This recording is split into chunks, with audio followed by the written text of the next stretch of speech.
ഇനിയിപ്പോൾ മറ്റൊരു മ്യൂസിയം തുറന്ന വാർത്തയിലേക്കാണ് നമ്മൾ പോകുന്നത്. ചരിത്രത്തിൽ ഇടം നേടി ലോകത്തിലെ ഏറ്റവും വലിയ പുരാവസ്തു മ്യൂസിയം ഈജിപ്തിൽ തുറന്നു. 2 പതിറ്റാണ്ട് നീണ്ട നിർമ്മാണ പ്രവർത്തനങ്ങൾക്കൊടുവിലാണ് ഗ്രാൻഡ് ഈജിപ്ഷ്യൻ മ്യൂസിയം പ്രവർത്തനം ആരംഭിച്ചത്. പ്രതിവർഷം 50 ലക്ഷത്തിലധികം സന്ദർശകരെയാണ് ഈജിപ്ത് പ്രതീക്ഷിക്കുന്നത്.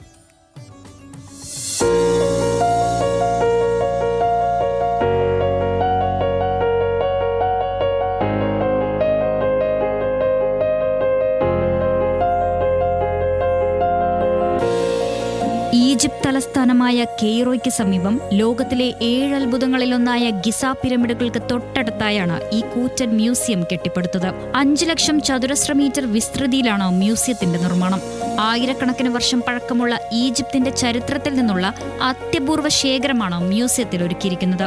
ലക്ഷത്തിലധികം പുരാവസ്തുക്കളുടെ അത്ഭുത ശേഖരം ഇവിടെയുണ്ട്. കിങ് തുത്തൻഖാമുവിന്റെ ശവകുടീരത്തിൽ നിന്ന് കണ്ടെത്തിയ 5500-ലധികം വരുന്ന മുഴുവൻ നിധിശേഖരവും ആദ്യമായി ഒരുമിച്ച് പ്രദർശിപ്പിക്കുന്നതാണ് ഈ മ്യൂസിയത്തിന്റെ ഏറ്റവും വലിയ ആകർഷണം.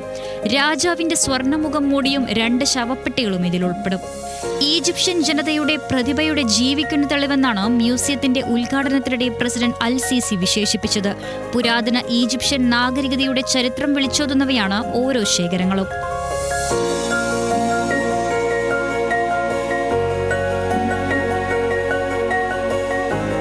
പ്രതിവർഷം 50 ലക്ഷത്തിലധികം സന്ദർശകരെ ആകർഷിക്കാൻ മ്യൂസിയത്തിന് കഴിയുമെന്നാണ് ഈജിപ്ത് പ്രതീക്ഷിക്കുന്നത്.